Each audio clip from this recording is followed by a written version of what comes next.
Hello everyone! I'm back with another review of Quantum Leap.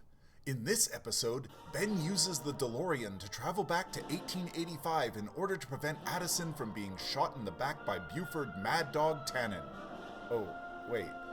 That's the plot of a much more realistic themed Western time travel story. This, unfortunately, is Episode 5, Salvation or Bust, and it is by far the worst episode yet of this revival series. Welcome to Salvation, California in the year 1879. Ben has leaped into Diego de la Cruz, whose son, the father of Valentina, built this town some time ago. Diego has come to Salvation to take Valentina with him back to San Francisco. The town of Salvation looks shiny and new, but the sheriff's office looks like it's seen better days. The townsfolk are being pressured to sell their property to the Southwest Pacific Railroad Company, and the representative to persuade the townsfolk to do so is Josiah McDonough. I'm not even going to call him that because he's so one-dimensional. Let's just call him Bad Guy. Bad Guy is pictured here on a hilarious wanted poster that contains all sorts of information, except who wants him. So even if you capture him, you don't know who to take him to or who to get the reward money from. Whatever. That's just some of the dumb icing topping this layer cake of terrible. Bad Guy gives the town an ultimatum. Accept the offer or they'll be forcibly relocated. The sheriff speaks up on behalf of the town and is summarily executed by Bad Guy with a warning not to resist him. Valentina gets up and gives a speech to the crowd imploring them to resist Bad Guy. Despite his warning literally 10 seconds ago, Bad Guy does not shoot Valentina and lets her talk. Valentina announces that her legendary gunslinger grandfather, now inhabited by Ben, will save them all. Bad Guy doesn't shoot Ben either and just laughs it off. I'm going to gloss over most of this episode because it's dumb. It's an Old West mining town filled with outcasts. That is to say, they call themselves outcasts, but what they really are is a diverse group of strong, independent, and outspoken people who act more like humans from 2022 than what I'd expect people from 1879 to sound like. They are all achieving dreams and living truths that they'd never be able to anywhere else. They really beat you over the head with it. A lot. Ultimately, Ben doesn't want to get into a shootout with Bad Guy, and since he's occupying the body of an old man, he knows he can't even if he want to. Both he and Addison come to the brilliant conclusion that the $10,000 reward in 1879 money would be enough to save the town. The ex-sheriff's deputies have fled, except one, and Bad Guy warns Ben to leave as well, and Ziggy says that Ben likely has to duel him. Ben wants a non-violent solution, but military-trained Addison disagrees. Remember she was in the military? You didn't remember that? That's okay. Nobody else did.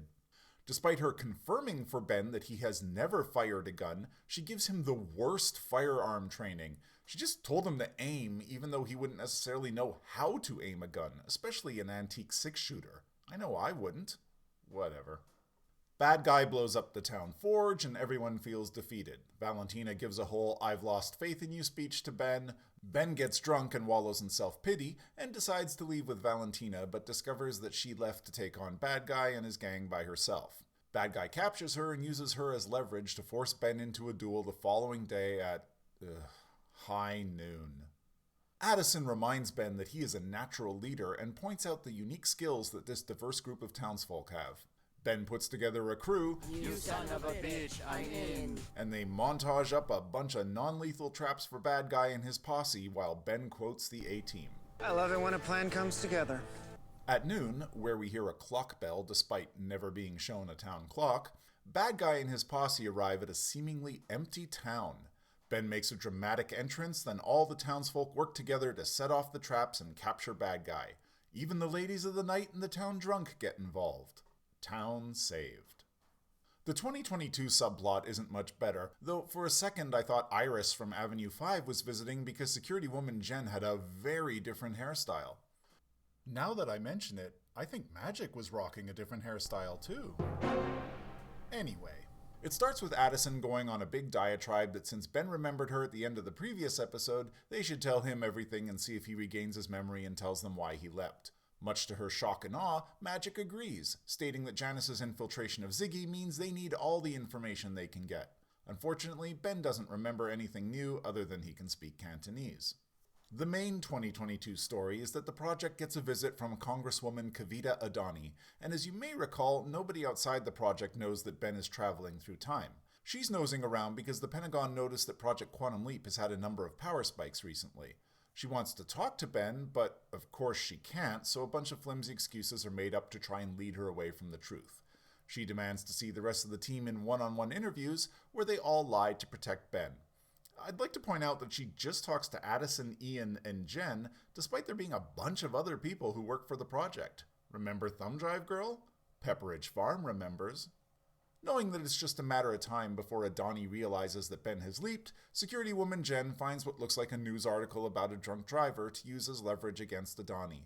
Sure enough, Adani shows up in Magic's office, revealing that she's pieced together all the evidence and knows Ben has leaped. She says she's going to shut everything down, forcing Magic to reveal he knows that Adani's brother died 10 years ago after he and she went drinking and joyriding. Everyone believed that he was behind the wheel, but Magic knows that Adani was the one driving. Adani thinks Magic is trying to blackmail her, but instead Magic offers to use the Quantum Leap tech to save Adani's brother if she keeps her mouth shut, which I guess is a bribe and probably not much better than blackmail. But whatever. Now Adani is friends with everyone at the project. So, this whole episode was really pointless and stupid. In fact, I'd almost recommend you skip it if not for the last 22 seconds. As the episode ends, a strange cowboy interrupts a romantic moment between Ben and Addison. The cowboy calls him Ben instead of Diego. He says he knows he's Dr. Ben's song from 2022, says he knows what Ben's doing, and threatens Ben's life if he doesn't stop following him. Before Ben can respond, it's time for him to go, Diego, go. And he leaps out. The end. Now for my thoughts on this turkey of an episode. There's a scene where Ben tries to negotiate with Bad Guy, but Bad Guy tells him, "Either you convince these folks to pick up sticks and get the hell out of Dodge, or there will be blood." Wait a second. Get the hell out of Dodge? That can't be a historical phrase from that time period.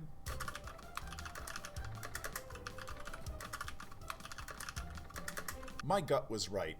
That saying is from the 20th century and originated from radio and movie westerns. Now, normally I don't read other reviews or anything about these episodes before scripting mine, but curiosity got the better of me and I looked up the IMDb goofs for this episode. 2 other times characters from 1879 used turns of phrase that would not come into existence until the 20th century. Quick Google searches would have caught those errors. A historian would have caught those errors. Of course, if a historian or someone who knew how to use Google were involved, I don't think this whole Salvation California storyline would have made it this far. It's just poor writing. Normally in Quantum Leap, these types of language mistakes would be made by the leaper, such as when Sam inadvertently coined the euphemism junk food, or when evil leaper Aaliyah used the word macho to describe a boy in the 1950s, causing her to backpedal and say she learned the word while visiting Spain when Sam questioned her anachronistic use of it. Oh, and for Easter egg fans, in this scene here there's a wanted poster for Alexander Soto, who is the art department coordinator on Quantum Leap. At one point, Addison says that records are spotty from this time period and she's having problems accessing the database because Ben is so far back in time, which makes no sense from a database perspective. Ironically, Ian calls the Old West the most over-romanticized and completely misrepresented period of American history, and this episode was just pure Exhibit A of that. It's even more ironic when Ben, walking down a perfectly clean and manicured dirt street on a bright and sunny day in immaculately clean clothing, comments, "The West really was as bleak as the history books made it out to be." What are you talking about? Speaking of, I'd like to take a minute or two to talk about this town. Salvation is a nonsensical, ethnically and possibly sexually diverse settlement in 1879 created so that people could be free to be themselves. Though it was also apparently started during the gold rush, so maybe gold played a part? That's not clear. Regardless, it's obvious at this point that this episode is trying to push what the critical drinker would call the message. But it fails to get any coherent message across. Just about everyone in this town is somehow an outcast who would not have been permitted to live their truths anywhere else. It's like the island of misfit toys here. Now, don't get me wrong. As implausible as it is that a town like this existed in the time period presented, I don't find it implausible that a black man in 1879 would seek a home where he doesn't encounter racism, or a non-cisgendered person would seek a place to be free to be themselves without prejudice. 100% that happened, probably always throughout history. Just all of it happening in this one place at this one time seems really, really unlikely. In addition, I can't empathize with these characters. Not because I don't look like them or am not attracted to the same people they are, but because I'm not shown any of their struggles. Struggle is universal, regardless of the type of struggle or the background of the protagonist. A good story will engage any audience as long as the struggle is well told. For example, despite being a white kid living in rural Manitoba in the 90s, I got really mad when Will and Carlton were pulled over and arrested for being black.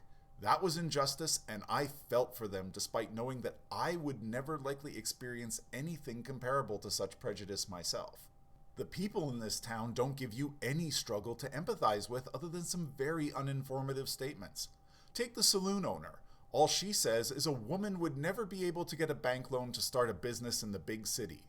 She never said she struggled to find a loan and was rejected, neither is it explained how she was able to acquire the capital and salvation to start her business. Or the one remaining deputy who said that he had to hide who he really was before coming to salvation. He never explained who he is or who he pretended to be in the past or what prejudices he faced requiring him to hide. The poor dialogue makes me think the writers are picturing this interaction between their creation and the audience like this. I'm living my truth such that others would face great obstacles if they tried. Wow, your struggle is so inspirational. You're so brave. But that's not how it works. Audiences engage with characters who have actual backstories and motivation. The motivation of these characters is all centered around how the town of Salvation was built on an ideal, and that ideal is worth fighting for. But ideals aren't geographic. These people could go and start a new town somewhere else in the frontier and live their truths. It's a weak plot point. A much better approach would have been if the townsfolk simply didn't want to leave their home. That would be a much better conflict for an audience to empathize with. Forced eviction is a heart-rending story that is easier to relate to even if you don't know anything else about the character being evicted. We all would experience fear and anger if confronted with eviction. Regardless, none of this story is treading new ground. This entire plotline of bad guys threatening small town, hero rallies town to work together to save themselves, has probably been done a million times before, from Blazing Saddles to Star Trek Enterprise episode Marauders. When giving the happy ending, Addison points out that there's an untapped copper deposit a few miles west of Salvation. This was a gold rush town with people prospecting in the immediate area, and nobody stumbled upon this? She also says that all the copper will be useful for that new telephone invention, but I'm sure the existing telegraph companies could have used it too. Anyhow, enough of this nonsense town. There's other plot fish to fry. Suspiciously, Ziggy already has data on 1879. In the original Quantum Leap episode, The Leap Back, Sam and Al swap places and Al leaps into the day of his birth, June 15th, 1945, 5 years before Sam's birth. Once the rest of the Project Quantum Leap team found out that Al was in 1945, they had to start loading Ziggy with data from that time period so that she could figure out why Al was there. Why? Because the rule that Sam could only leap within his lifetime meant that they didn't need major historical data prior to 1950. In their defense, maybe the 2022 team has been loading Ziggy with all data from all time since they realized Ben flipped off the within one's own lifetime switch. Again in this episode, they get sloppy with the imaging chamber as Addison runs down a few steps in this scene here. I know mistakes can happen, but fans are nitpicky, and I wish they'd put more effort into these things. They only give her one hologram effect in the entire episode anyway. There's a scene where Ben tries to shoot some cans, but he sucks. Since he's in the body of a gunslinger, though, shouldn't he have the muscle memory to easily pull out aim and fire a gun, just like how he had the muscle memory of Danny the boxer? That whole occupying someone else's body thing seems to cause as much logical trouble as the way leaping was handled in the original series. Of course, if they had just kept the same rules from the original series and Diego had traded places with Ben in the future, it would have made for an amusing subplot to try and convince Diego to pretend to be Ben and fool Adani, which would have failed hilariously. A completely missed opportunity there. In my last review, I was wondering what was causing Ben to leap. The dialogue between Adani and Ian seemed to suggest that the quantum leap accelerator is drawing power every time Ben leaps. So, is the accelerator leaping Ben? If so, why does completing a mission matter? It's so confusing. When Magic tells Iris and Ian about how he bribed Adani, Ian calls him out on it, saying they don't know how to pinpoint leaps to specific moments in space-time.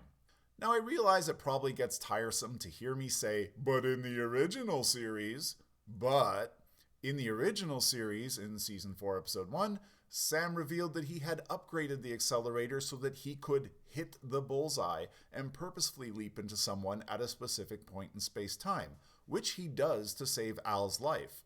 This upgrade is used again in the Leap for Lisa when Sam leaps into Al as a young ensign, and in order to prevent a tragedy that had occurred before Sam leaped in, they leap Al's younger self into himself a week before Sam's arrival, allowing young Al to put it all right. They also use the technique in Season 5 to try and fix Sam's improper leap into Lee Harvey Oswald, with suboptimal results. And if that wasn't enough to convince you, a major plot point for the new series is that Ben has charted a course through various points in space-time in order to reach a destination. He can't do that if they can't leap into a specific space-time coordinate. So that's my recap and review of this terrible, terrible episode. What do you think? Is my hatred of this episode warranted? Am I completely out to lunch? There's a great big comment space below, and I'd love to hear your take on this.